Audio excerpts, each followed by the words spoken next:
Lucas, capítulo 2, versículo 8. Diz assim a palavra sagrada: os pastores e os anjos. Havia pastores que estavam nos campos próximos e durante a noite tomavam conta dos seus rebanhos. E aconteceu que um anjo do Senhor apareceu-lhes e a glória do Senhor resplandeceu ao redor deles. E ficaram aterrorizados, mas o anjo lhes disse: não tenham medo, estou lhes trazendo boas novas de grande alegria, que são para todo o povo. Hoje, na cidade de Davi, lhes nasceu o Salvador, que é Cristo o Senhor. Queridos, os pastores estavam cuidando dos seus rebanhos nas campinas de Belém. Belém é uma cidade que tem elevações e tem uma parte abaixo de Belém, onde os pastores costumavam cuidar dos seus rebanhos. Por que um pastor tem que cuidar de um rebanho mesmo de noite? Porque senão feras podem comer o rebanho. Porque senão ladrões podem roubar o rebanho. Pensa num tempo que tinha muito ladrão, naquela época também. Não é só hoje não, irmãos. Não é privilégio de Brasília não. Tem muito ladrão na história da Bíblia. Desde que o homem é homem, que tem gente roubando gente, infelizmente. E meus amados irmãos, os pastores estão lá, cuidando lá do seu rebanho, de repente aparece um anjo. E o anjo fala: olha para mim, tem uma notícia para vocês. Você está num lugar escuro, só tem a luz das estrelas e da lua. Você não tem nenhuma iluminação pública. De repente, aparece um anjo falando contigo, dá um susto, sim ou não? Eles ficaram assustados. Opa, o que é isso aí? O anjo falou: não, fica tranquilo, porque eu venho trazer para vocês a melhor notícia que o mundo poderia receber. O Salvador nasceu aqui pertinho. É só subir aqui a colina, vocês vão chegar e vocês vão encontrar lá em cima o Messias, o Salvador, aquele que vai dar significado à existência das pessoas, aquele que vai trazer paz ao coração do ser humano, aquele que vai fazer alguém que vive uma profunda depressão ter esperança de viver alegria novamente, aquele que vai fazer uma vida falida, um casamento falido, uma história falida, se tornar em uma história de resultados, de conquista, de envolvimento com o sucesso novamente. Então, gente, eles ouvem isso e eu fico te perguntar: você acha que eles teriam como esquecer disso? Tem como esquecer uma manifestação como essa? Tem como não ser atingido de uma forma impactante por uma visão dessa? O anjo aparecer, depois apareceram mais anjos e fizeram um coral anunciando a chegada de Jesus. Imagina o que é isso. Se fosse com você, você tem como esquecer isso? Não tem. Por isso, esse dia foi marcante. O Natal dos pastores foi impactante, foi inesquecível. O nosso Natal precisa ser impactante, precisa ser inesquecível, precisa ser marcante. Não pode ser apenas mais uma noite que a gente vira, entra no dia 25, que a gente sabe que não foi o dia exato que Jesus nasceu, mas não importa. Não importa. Foi a data que lá Constantino fez lá os seus acordos, lá vamos comemorar nessa data aqui. Tá bom. Para a gente o que importa é lembrar que um menino foi dado. Ah, mas o Natal não tem que ser celebrado não, pastor. Isso é coisa profana. Não tem? Os anjos louvaram os anjos fizeram a festa, não tem que agradecer o nascimento do Messias. Você está de brincadeira, você está de brincadeira. Os anjos anunciaram, os pastores foram lá, tempos depois os magos foram lá, ofertaram para Jesus, todo mundo celebrando, só a gente que não. Que mania que o pessoal tem de ficar descobrindo teologia do caos. O que atrapalha a fé cristã, nós comemorarmos que Deus definitivamente cumpriu a profecia que está lá em Gênesis capítulo 3, versículo 15. Porque quando o homem pecou, a gente estava perdido, a gente estava sem esperança, a gente não tinha mais nenhuma solução para a nossa vida. Mas aí a primeira profecia da vinda de Jesus foi feita. Olha, vai nascer aquele que a serpente vai morder o seu calcanhar, mas ele vai esmagar a cabeça da serpente. É a primeira profecia. Depois os patriarcas só falam de Jesus. Quando Abraão, ele vai para o Monte Moriá, e o filho dele, Isaque, ele vai sacrificar o filho. E aí, o filho pergunta para o pai: pai, estou vendo lenha, estou vendo aqui o fogo, estou vendo aqui o facão, mas cadê o cordeiro? Qual foi a palavra de Abraão? Deus proverá. Ali é uma indicação, não apenas daquele momento, é uma indicação de que o Cordeiro de Deus seria providenciado ao mundo. Depois, os profetas vão falar o tempo inteiro de quê? Me ajuda, gente, por favor. Depois os profetas vão falar o tempo inteiro de quê? Da vinda do Messias. Da vinda do Messias. Você vai ter Miqueias, Isaías, dando detalhes. Quando o profeta Miqueias fala que Jesus vai nascer em Belém, meu amigo, ele está falando uma coisa absurda. Porque olha só, se eu falasse, olha, vai nascer o Salvador do Brasil, vai nascer aonde? São Paulo, Rio de Janeiro, Belo Horizonte? Vai nascer aonde? Porto Alegre? Não, vai nascer em Parada Modelo. E existe Parada Modelo, né? Que é pequenininho, um lugar aqui pertinho, né? Lugar gostoso, maravilhoso, tem uns sítiozinhos lá, mas ninguém vai imaginar, não é um lugar normal, não é um lugar de grande fluxo de movimentações, de articulações, de negociações, é um lugar pacato, tranquilinho. Pois é, Belém não era nada, mas o profeta já havia dito, ele vai nascer em Belém. São tantas profecias detalhistas sobre a vinda de Jesus, e finalmente, ele vem ao mundo,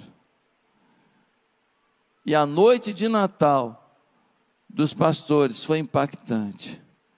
Bem, hoje, o nosso Natal tem que ser impactante. Por quê? Porque o Natal que impacte sua vida de verdade, tem 3 ingredientes aqui que eu queria apresentar. Primeiro, um Natal que impacte sua vida de verdade, traz uma experiência com Deus. Olha o que diz o versículo 9, e um anjo do Senhor apareceu diante deles, e a glória do Senhor os cercou. Irmãos, o Natal precisa trazer sobre nós a glória de Deus.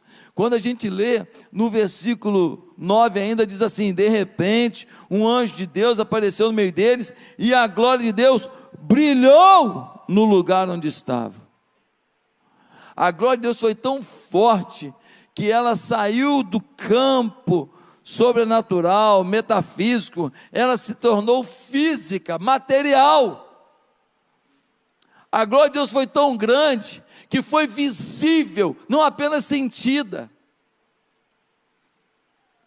Muitos de nós estamos vivendo de migalhas da presença de Deus. Muitos de nós fazemos orações rasas, leituras bíblicas sem intensidade, sem diálogo algum com aquilo que estamos lendo, sem reflexão real sobre a nossa vida. Muitos de nós não temos conquistado as coisas que o Senhor já tinha decretado que eram nossas, porque não temos a mínima fé para tomar posse daquilo que é nosso.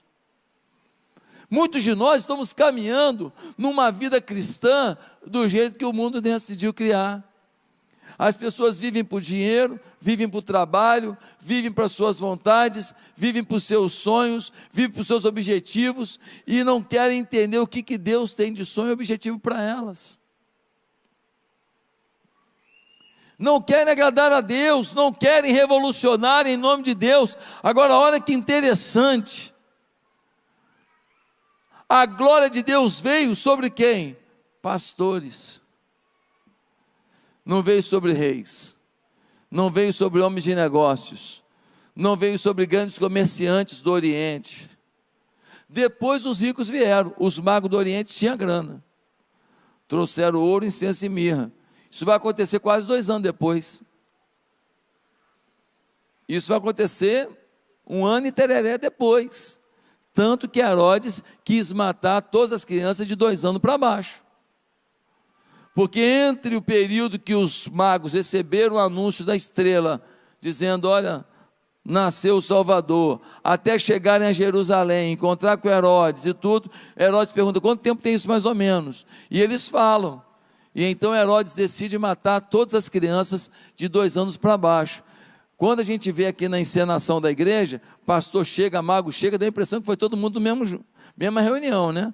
Só falta botar uma rabanada e eles comer junto, né? Mas não, os pastores chegaram em seguida, os magos chegaram tempos, meses e meses depois. Quem está entendendo? Ficou mais claro agora? Quem tinha dúvida sobre isso? Muita gente, né?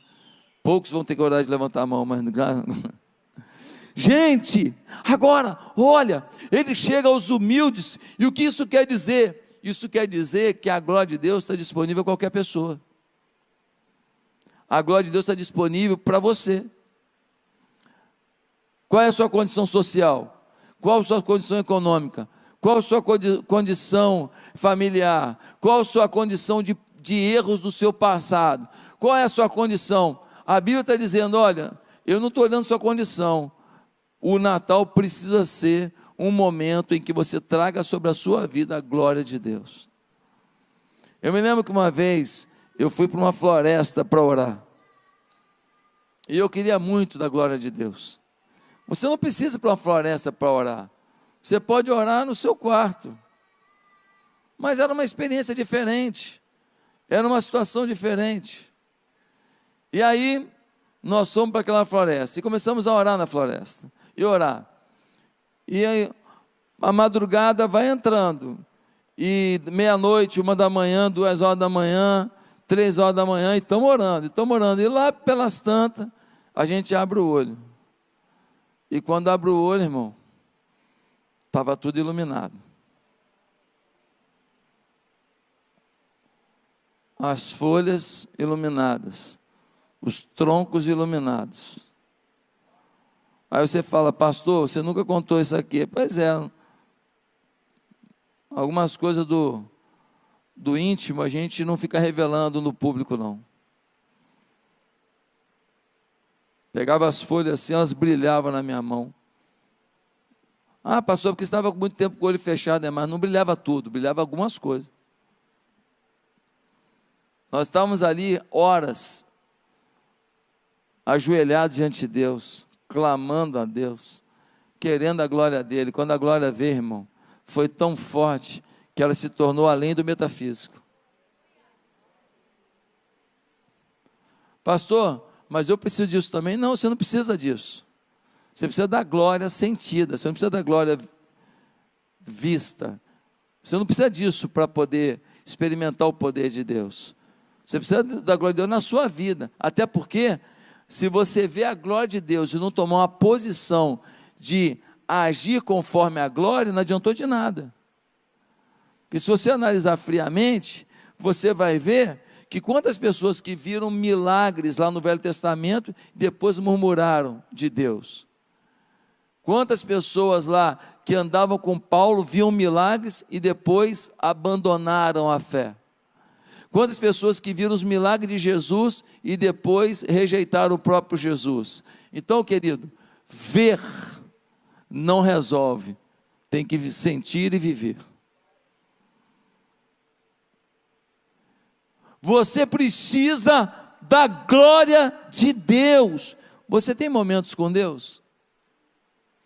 Ontem, dia 24, você conseguiu tirar um momento seu com Deus?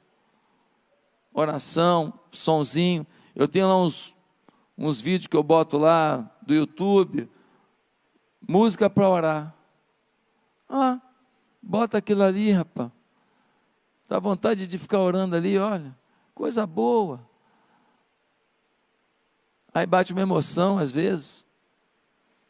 Você não sabe nem porque está com vontade de chorar, mas dá vontade. Porque Deus está ali. Porque Deus está ali. Agora, se você faz muita coisa no reino de Deus e você não tem esse momento de intimidade com Deus, me desculpa, você é cavalo velho, vai dar uma arrancada, mas não aguenta a corrida não. Você não aguenta a corrida não, porque você é fake, você fala do que você não vive, você orienta sobre o que você não experimenta. Você diz que crê, mas não crê. E está cheio de gente por aí, pregando, cantando, ensinando, mas é cavalo velho. Vai dar arrancada, mas não vai aguentar correr nem 100 metros. Segundo lugar, um Natal que impacte sua vida de verdade, primeiro, traz uma experiência com Deus. Segundo, traz expectativa de grande alegria.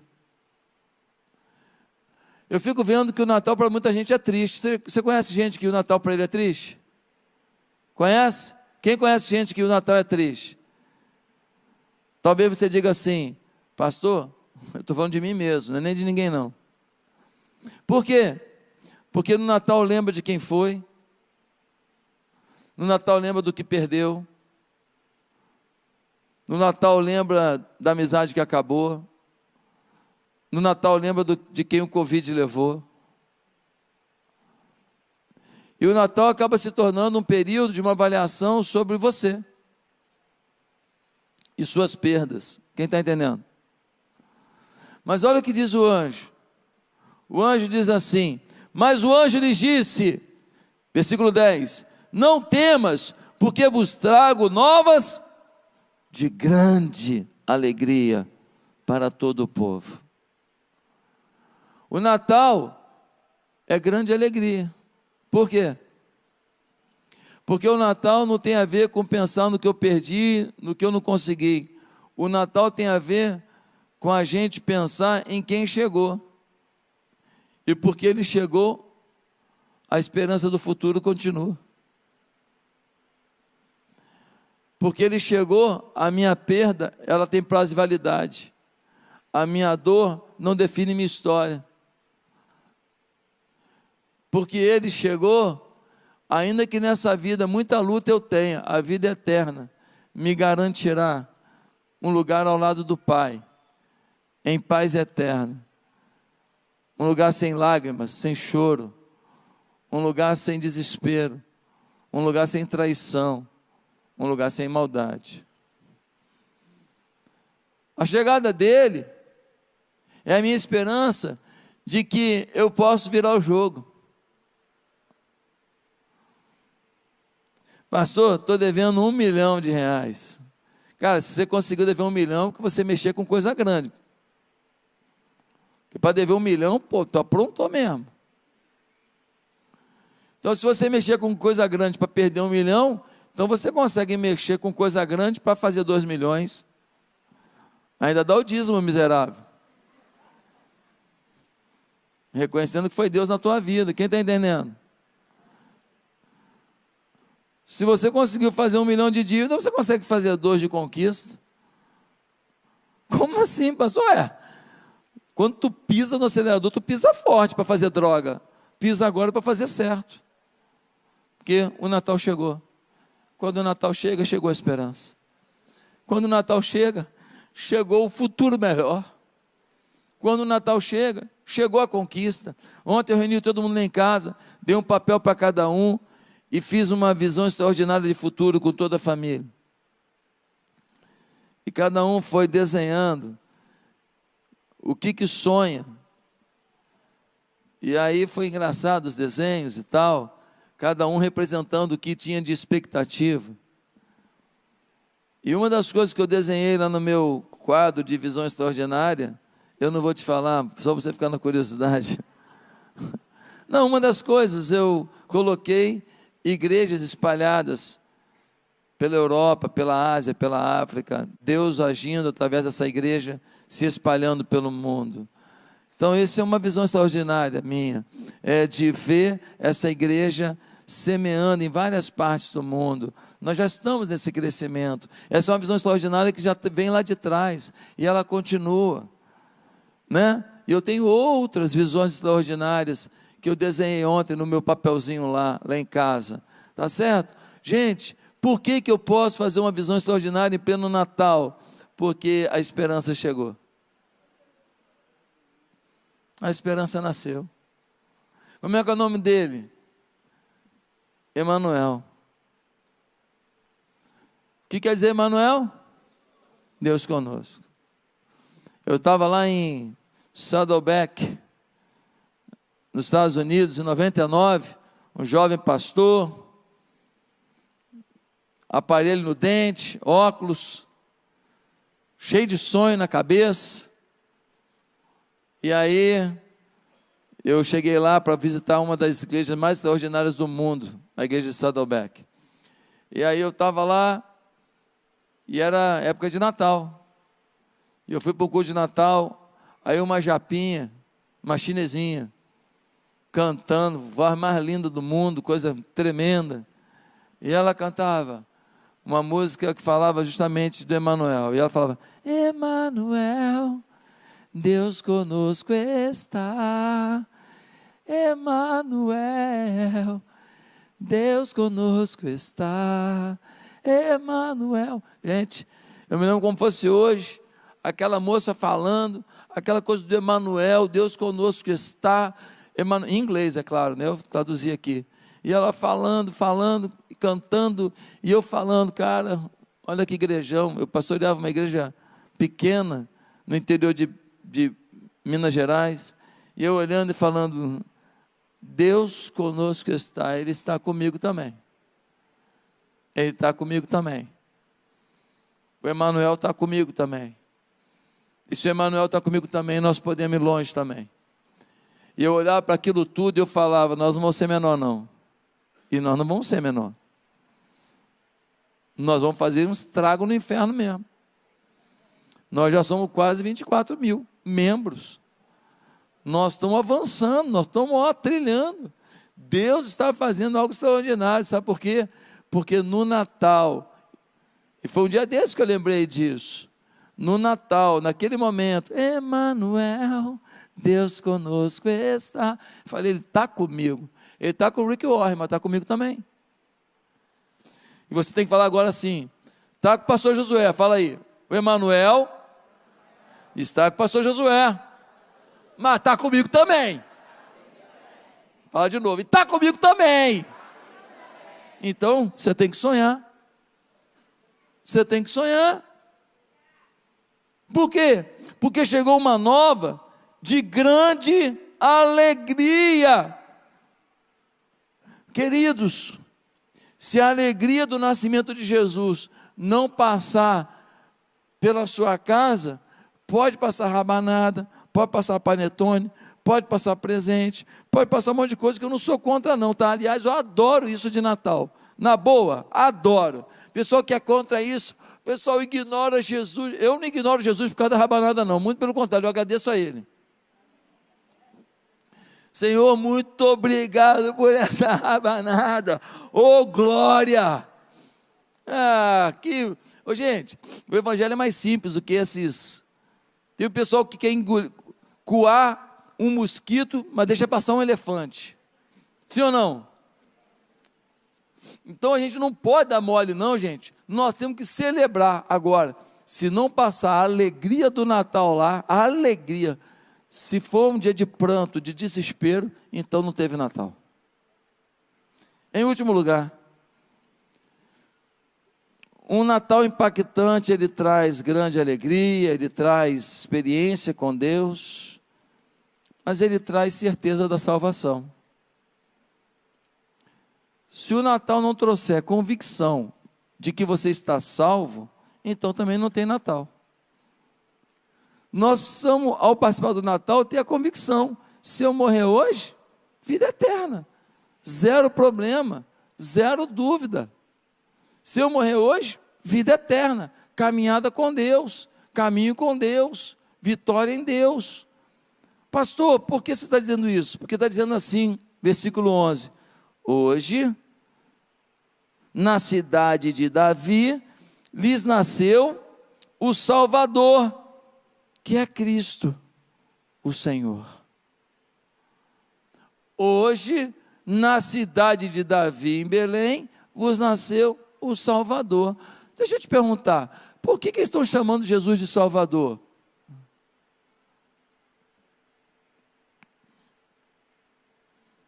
É porque ele faz milagre? É porque ele tem ensinos maravilhosos? É porque ele é um mestre de excelência? Estão chamando ele de Salvador porque ele salva. E o conceito de salvação na Bíblia é muito claro: é salvar a sua alma da perdição. É fazer você sair da configuração de perdido para salvo, de morto espiritualmente para nascido de novo, de a caminho do inferno para a caminho do céu. A mensagem da salvação é a essência da igreja. A essência da igreja não é a mensagem da vitória, da conquista, não é a mensagem da prosperidade. Nós falamos disso porque isso é um princípio que vem junto com a vitória em Deus, mas não é a essência. A essência, porque se for pensar em prosperidade, um missionário que está no meio dos índios, lá na selva amazônica, que está comendo lá milho mastigado lá junto com os índios lá, eu te pergunto, eu vou falar que ele está vivendo o quê? O melhor de prosperidade? Sim. Por quê? Porque prosperidade é um conceito que está no centro da vontade de Deus. Prosperidade é um conceito que está no centro do plano de Deus na sua vida, e ele está lá e ele está feliz, ele está em grande alegria, ele está lá, mas ele não está, que inferno, por que o Senhor me chamou para cá? Não está. Nós precisamos compreender esse princípio. O Messias que era esperado, era um Messias político, era um Messias para um governo, era um Messias militar para dominar o império que havia conquistado a Palestina. Alguns só esperavam de Jesus milagres. Quando ele veio, eu quero cura da minha perna, cura do meu olho, cura dos meus ouvidos, eu quero cura. A expectativa de outros era só de milagre, mas o que nós devemos esperar do Natal é salvação. Na cidade de Davi nasceu o Salvador. Mateus 1:21, ele dará à luz um filho, lhe porá o nome Jesus, porque ele salvará o seu povo dos seus pecados. Ele salvará o seu povo dos seus pecados. Jesus nasceu, viveu uma vida até os 30 anos de idade, de comunhão com o Pai. Aos 30 anos ele inicia um ministério, ele ensina, ele faz milagres, ele liberta, Ele prega o maior sermão da história, o Sermão da Montanha. Ele treina 12 homens, 3 dos 12 ele dá uma atenção mais direcionada ainda, Pedro, Tiago e João. Aos 33 anos, ele vai à morte, morte de cruz, a morte mais humilhante. Por que ele foi à cruz? Para te salvar.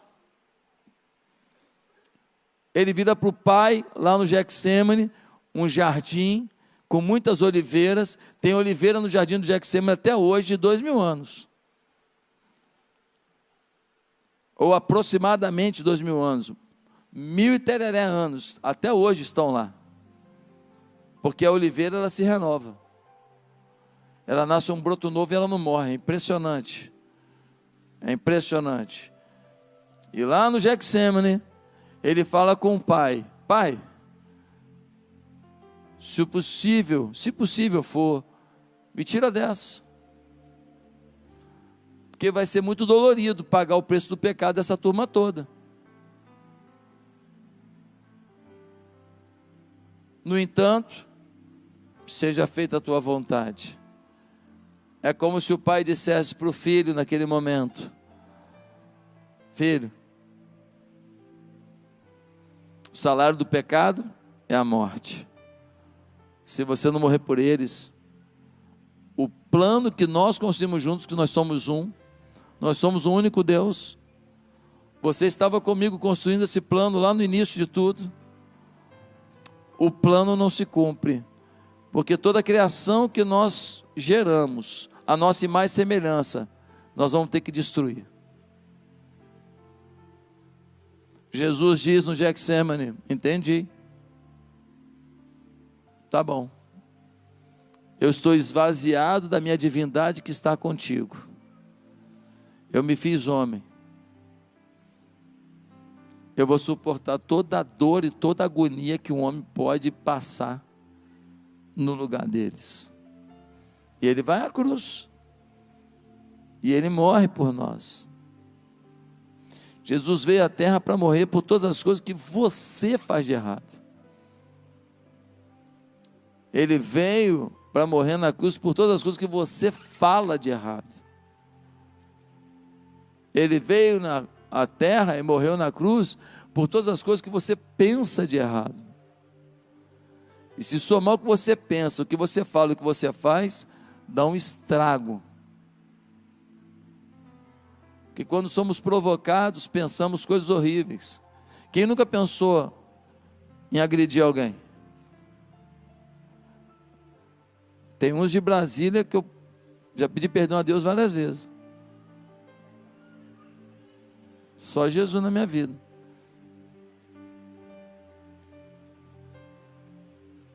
Quem nunca teve ódio da atitude de algumas pessoas? Ou você é o anjo Gabriel?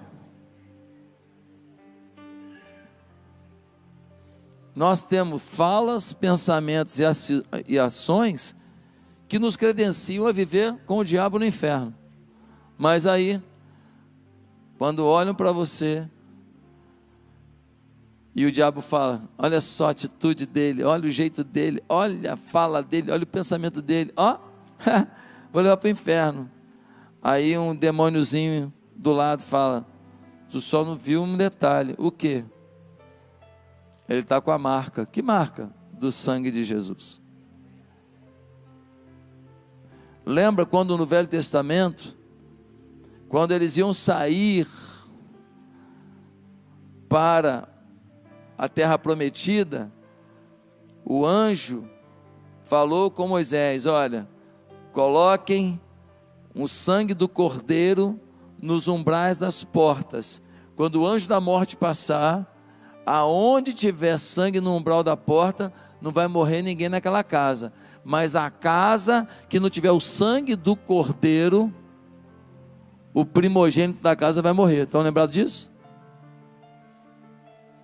E aí? Aí morreu o primogênito de todas as casas do Egito, inclusive da casa de Faraó. Mas na casa dos hebreus, eles colocaram o sangue do cordeiro. o anjo passava, falava: tem gente imperfeita aí? Tem. Tem gente vacilona aí? Tem. Tem gente que já pisou na bola? Tem. Mas eles estão marcados com o sangue do Cordeiro. Caramba, é forte demais. É o sangue do Cordeiro que faz o anjo da morte passar pela vida de um justo como você e falar: ele é de Deus. Será que alguém aqui ainda tem dúvida da sua salvação? Ainda não está debaixo da lei de Deus? Esse mundo pode te oferecer muitas coisas. Muitas coisas. Hambúrguer, passeio, tem até hambúrguer com goiabada de recheio. Pode te oferecer uma praia gostosa, num dia de sol, e mergulho é bom, é ou não é? Bom. Pode te oferecer até uma roupa que você olha no espelho e fala: poxa, gostei dessa roupa, caiu bem em mim. É bom você olhar e falar: pô, ficou legal, encaixou. Estou vendo a irmã ali, botou um negocinho combinando com a calça, ficou top aí, ó. Ficou top aí, ó. Não é bonito? Você combinou, você veio combinado. Bonito isso, a gente se sente bem. A gente se sente bem. Mas, se você frequentar essa igreja, caminhar com a gente, e você não deu sua vida para Jesus até hoje, me desculpa. Você está perdendo seu tempo. Mete o pé na jaca, vai fazer porcaria por aí, que pelo menos você vai para o inferno sabendo que tinha que ir para lá mesmo. Agora, você ficar dentro da igreja e no final você não subir, porque você ficou aqui, mas não tomou decisão. Ficou aqui, mas não mudou de vida. Aí chega no inferno e fala: Deus foi injusto. Eu estava na igreja, tu estava na igreja, mas tu não estava em Cristo. Tu estava na igreja, mas tu não estava na salvação. A tua vida não mostrava salvação. Gente, na boa, quem que recebe uma notícia maravilhosa, uma notícia de grande alegria, e não fala para todo mundo? Você ganhou um dinheiro que você não imaginava. Você ganhou um emprego que você não imaginava. Você ganhou uma viagem para um lugar que você não imaginava. Você não conta para ninguém. Eu me lembro na minha lua de mel. Eu na lua de mel com a Bianca, eu casei virgem, a Bianca também. E nós lá, felizes da vida, eu e ela, agora somos uma só carne. A gente não se aguentava de tanta alegria, de tanta alegria. A gente queria ligar para o nosso pai, para a nossa mãe. Ué, na lua de mel, queria, cara, você quer compartilhar com alguém a alegria tão grande na tua vida. Fala: cara, cumpri mais uma etapa na minha vida, casei com a mulher que eu sonhei. E ela casou com um homem que ela sonhou muitas vezes. Então, a gente quer compartilhar com quem a gente ama, sim ou não? Não tem quem ganhe uma grande notícia que eu não queira anunciar para todo mundo, pelo menos para alguns. Agora, você tem a salvação e não fala para ninguém? Desculpa, tem uma coisa errada nessa configuração aí. Restarta o sistema, recomeça o sistema, porque tem coisa errada. Bem, que Deus abençoe a cada um de nós, que Deus mude a nossa vida, e que hoje, quando você for almoçar, esse almoço natalino, que haja lá o quê? Alegria. Que haja lá o quê? Certeza de salvação. Que haja lá experiência com a glória de Deus. Que Deus nos leve na sua paz. Quero que você curve a sua cabeça e nós vamos orar. Senhor, obrigado por esse culto. Obrigado porque fomos visitados pelo teu poder. Leva-nos debaixo da tua proteção, para viver ainda hoje o Natal do jeito que os pastores viveram. E é no nome de Jesus que oramos. Amém.